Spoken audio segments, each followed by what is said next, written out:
E aí pessoal, bom, começando aqui então o vídeo bônus sobre o conjunto de Cantor, onde eu vou passar pelas demonstrações aí do que faltou no último vídeo.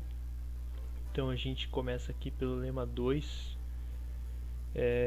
que ele diz assim: seja x real, então x pertence ao conjunto de Cantor C e somente C. Existe uma sequência de naturais que só tenha 0 ou 2, tal que x igual a esse somatório aqui, que é a representação dele na base 3. A volta é imediata do lema 1, né? Porque se existe essa sequência, então até o nésimo termo só tem 0 ou 2 para qualquer n, e isso implica que ele pertence ao AN para todo n. Então eu só vou passar aqui pela ida, tá? Vamos escrever aqui lema 2 e aqui a ida. A volta é trivial, usando o lema 1. Então, dado x pertencente ao conjunto de Cantor, eu quero mostrar que existe uma sequência satisfazendo aquelas condições, só formada por 0 ou por 2. X, como é um número real, x tem uma representação na base 3. Então eu vou ter que o x ele é somatório de AI sobre 3 elevado a I com I igual a 1 até o infinito. X é um cara de 0 até 1, né? Então ele vai ter uma representação aí na base 3, começando na potência aí de 1/3. Se a I for diferente de 1 para todo I, não há o que provar. Não há o que provar. Porque é exatamente isso que eu quero. Eu quero provar que alguma representação do x não tem o 1, ou seja, só tem 0 ou 2. Se eu pego essa aqui ao acaso e não tem, beleza, não tenho que provar. Se a I igual a 1 para algum I, que é a outra possibilidade, tome nzão como sendo o menor I que isso acontece. Então vai ser o mínimo desse conjunto aqui. I tal que a I igual a 1. Então eu vou pegar o primeiro cara de maneira que ele é 1. Então, antes desse nzão, todos os caras antes dele são 0 ou 2, tá? Beleza, e o que eu faço com este rapaz aqui? Eu vou definir t nzão. Na verdade, eu poderia definir t qualquer coisa, né? Mas o t nzão do x vai ser somatório de igual a 1 até nzão de AI sobre 3 elevado a I. Então ele vai ser justamente o somatório truncando no n.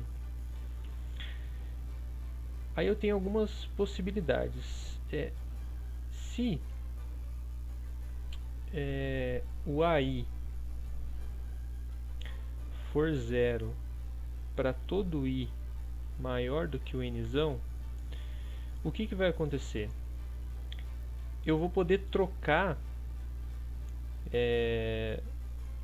o ANzão por 0 e todos os AIs para frente por 2, porque eu vou ter o mesmo efeito. Então escrevendo assim, como 1 sobre 3 elevado a nzão é igual a somatório de 2 sobre 3 elevado a I com I indo de nzão mais 1 até infinito, então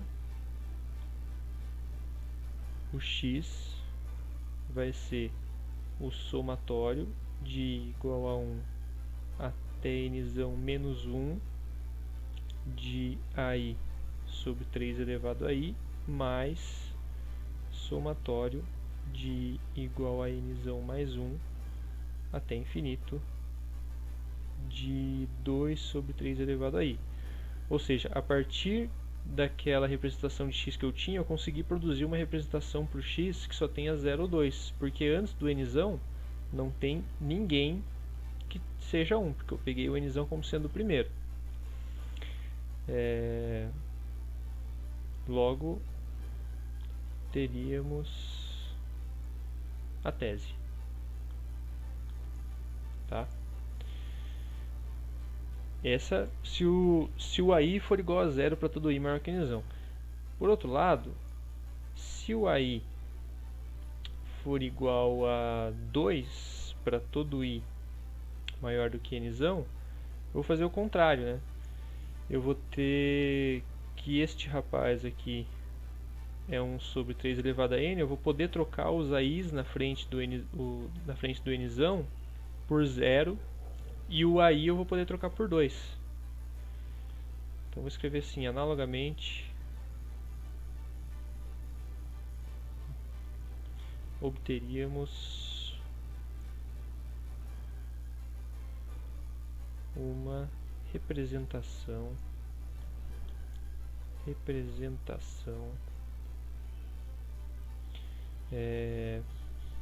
de x contendo zeros e 2. Então esses aqui são os casos extremos, tá? Então eu vi nos casos extremos o que acontece, e eu preciso tratar dos casos extremos pelo seguinte: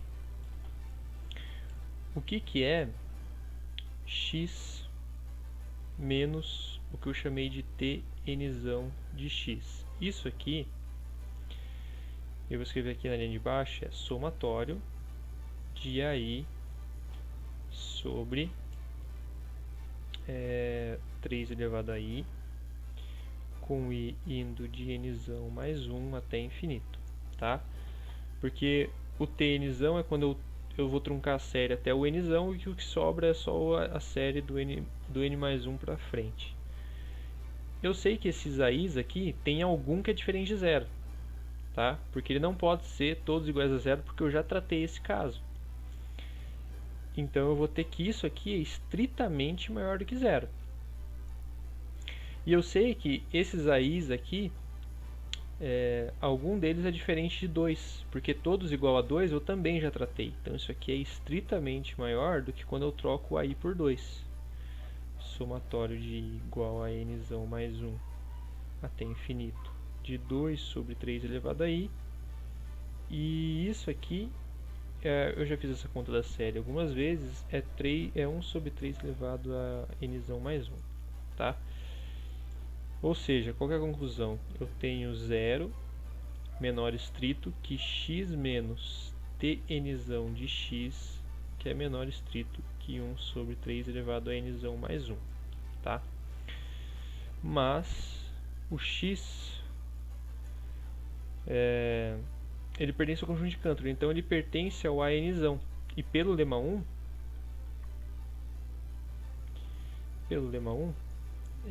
existe uma sequência de BIs com... eu consigo representar, né, o x igual a série de BI sobre 3 elevado a i, com i igual a 1 até infinito, e o BI ele é 0 ou 2 para i igual a 1 até o nzão, tá?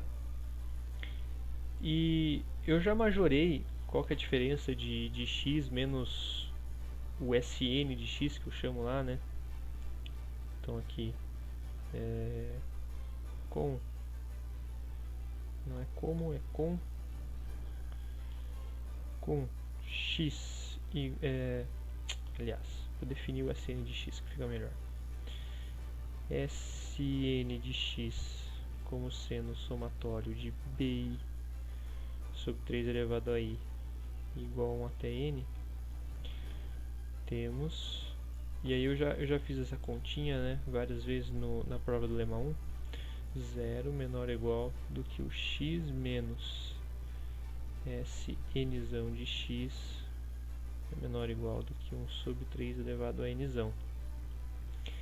E por outro lado, pela outra desigualdade que eu consegui aqui, multiplicando por menos 1, eu vou ter menos 1 sobre 3 elevado a n, estritamente menor. Isso que é importante, por isso que eu tive que cuidar dos outros casos antes, que o tnzão de x menos x e é estritamente menor que zero. Na hora que eu somo essas duas, o que vale é o estritamente menor. Então eu vou ter menos 1 sobre 3 elevado a n, estritamente menor do que tnzão de x menos snzão de x, e é estritamente menor do que 1 sobre 3 elevado a n. Aqui que vem a contradição, né? Porque quando eu multiplico por 3 elevado a n, e nos três lados aqui, esse cara aqui vai virar um número inteiro. Se eu multiplicar por 3 elevado a n, ele vira inteiro. Então, como ele está entre menos 1 e 1, ele só pode ser 0. Só que isso vai implicar que o tnzão de x é igual ao snzão de x. Por hipótese do lema 1, o snzão de x ele só tem zeros e 2. Mas o tnzão de x não, porque o anzão, justamente ele, é 1. Então, aqui eu tenho uma contradição. Então é dessa maneira que a gente consegue estender o lema 1 para o lema 2. Tá? A gente sai... Vou pegar aqui... Está travando meu computador. A gente tinha o lema 1 e aí a gente sai dele para provar o lema 2. E aí, em vez de provar só para o an, a gente prova para todos os elementos do conjunto de Cantor, vai existir aquela representação. Bom, agora provando o lema 3, é o lema da unicidade, né? Que ele fala o seguinte: se x pertence ao conjunto de Cantor, então existe uma única sequência só com zeros e 2. De maneira que eu posso representar o x daquela forma. Então, qual que vai ser a estratégia aqui? Eu vou supor que existem duas sequências e vou provar que elas são iguais. Então, aqui eu nem preciso falar que o x pertence ao conjunto de Cantor, tá? Porque só o fato de ter zeros e 2 na representação já vai me garantir a unicidade. Então, se x é igual ao somatório de AI sobre 3 elevado a I e igual a 1 até infinito, e x também for somatório de BI sobre 3 elevado a I e igual a 1 até infinito, eu vou de novo pegar o primeiro cara de maneira que eles sejam diferentes. Então, aí BI 0 e 2 estão nesse conjunto aqui. Então eu vou pegar, sei lá, o nzão, o mínimo desse conjunto aqui, o I natural, tal que aí diferente de BI. Se esse conjunto aqui é um conjunto vazio, e por consequência daí eu não vou poder pegar o mínimo dele, quer dizer que eu já estou na minha tese, né? Se em nenhum dos i's o AI for diferente do BI, quer dizer que eles são iguais para todo i, que é exatamente no resultado que eu quero chegar. Então seja o n o mínimo desse aí, desse conjunto, na hora que eu truncar a série, o que vai acontecer? Então, x, deixa eu definir aqui de novo, né?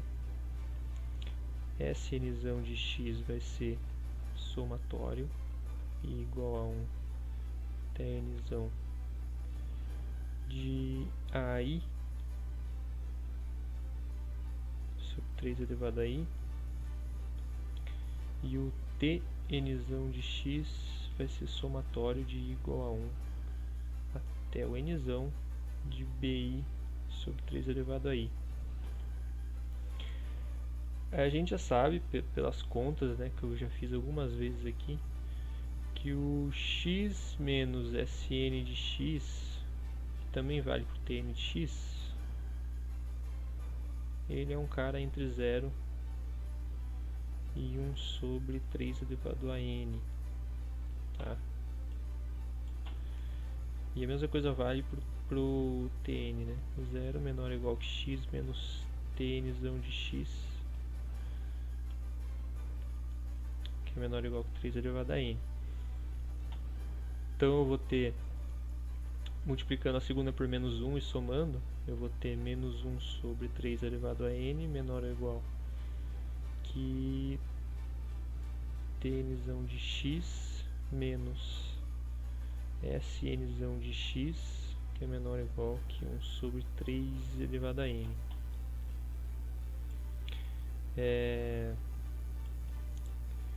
Bom, na hora que eu multiplico por 3 elevado a n, de novo eu vou ter aqui um número inteiro, tá? Então esse cara aqui ele vai poder ser menos 1 sobre 3 elevado a n, 1 sobre 3 elevado a n ou 0, pelo argumento que eu já usei algumas vezes aí, né, nessa série. Então eu vou ter Tn de x menos Sn de x vai ter que ser igual a mais ou menos 1 sobre 3 elevado a n ou 0. Isso aqui que é o Tn menos o Sn. Bom, é aquela sériezinha. E todos os caras, antes do An sobre 3 elevado a n e o Bn sobre 3 elevado a n, o AI é igual ao BI, porque eu escolhi o nzão como sendo o primeiro índice que eles são diferentes. Então, este rapaz aqui, na verdade, ele é o Bn sobre 3 elevado a n menos Anzão sobre 3 elevado a n. Só que, bom, eu tenho duas possibilidades só, né? Como eu sei que eles são diferentes. Eles são, um é 0 e o outro é 2, né? Então isso aqui, ele pode ser mais ou menos 2 sobre 3 elevado a n. Então isso aqui é o que de fato acontece, e isso aqui é o que de fato deveria acontecer. E aí a gente tem um absurdo. Isso aqui prova a unicidade da representação da base 3 quando só tem zeros e 2. Bom, o teorema 1 ele formaliza o que a gente está fazendo desde o início, né? Então, a gente acabou de provar aqui o lema 3, vou dar um check, tá aqui. E o teorema 1 diz o seguinte, olha, existe uma função bijetora que vai do conjunto de Cantor até o conjunto das sequências naturais que só possuem 0 e 2. Bom, qual que é essa correspondência? Eu vou pegar um elemento do conjunto de Cantor, vou ver qual que é a representação dele, que só tem zeros e 2, eu sei que ela existe pelo lema 2, e eu sei que ela é única pelo lema 3, e eu vou associar a sequência que tem justamente aqueles AIs que aparecem ali no termo geral da série. Essa função é bijetora, por quê? Porque pelo lema 2, se eu pego uma sequência que só tenha zeros e 2 e monto aquela série com a representação na base 3, então eu sei que esse cara está no conjunto de Cantor. Então você tem uma correspondência aí de 1 para 1 no conjunto de Cantor e nesse conjunto S. Como isso é fácil de ver, eu vou já para o teorema 2, que ele foge um pouco ao escopo aqui do vídeo, só que a prova do teorema 2 a gente usa um argumento chamado o método da diagonal de Cantor. Então, como eu estou num vídeo sobre o conjunto de Cantor e vou usar um argumento que também é do Cantor, então eu vou fazer. Então, só escrevendo aqui,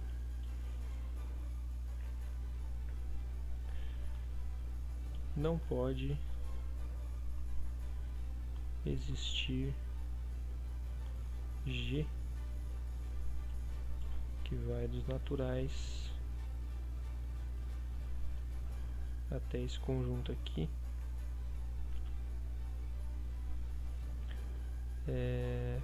conjunto das sequências, né?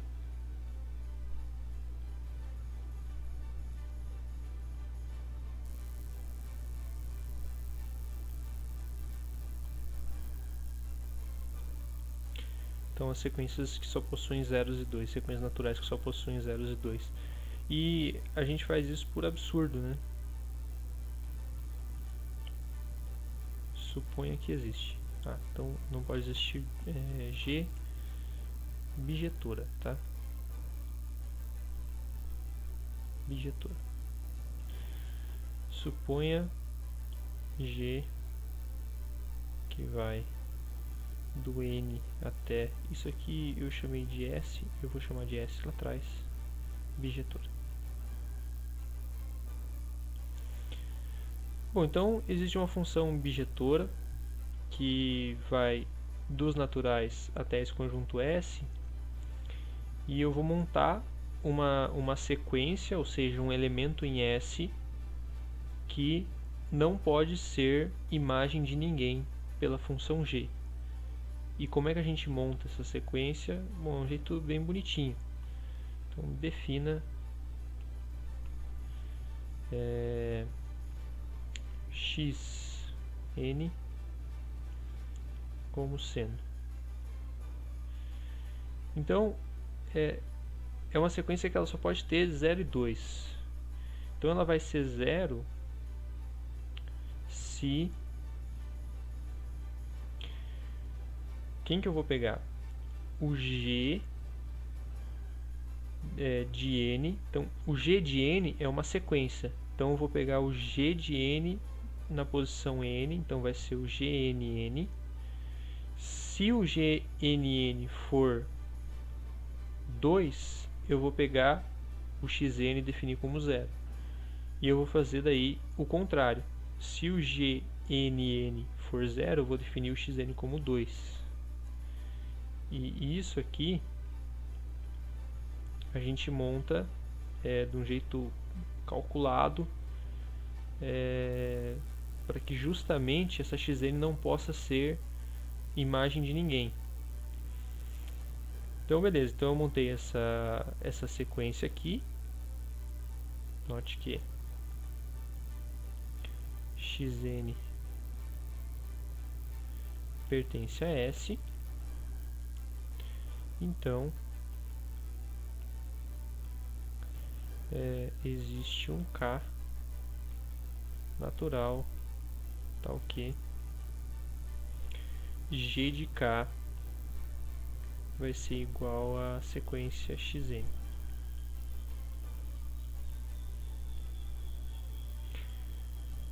Só que se o G de K é igual a sequência xn, então se duas sequências são iguais, em particular no índice K elas também são iguais. Então GK no índice K vai ser igual ao XK. E aí que vem a contradição, porque se o GK no índice K for igual a 0, eu defini o XK como sendo 2, e vice-versa. Então isso aqui eu tenho um absurdo. Então não pode existir uma bijeção dos naturais nesse conjunto de sequências aqui. E isso aqui prova finalmente que o conjunto de Cantor é um conjunto não enumerável. Beleza? Então fechamos essa série aí com 4 vídeos agora, e aí a gente começa um outro tema no próximo.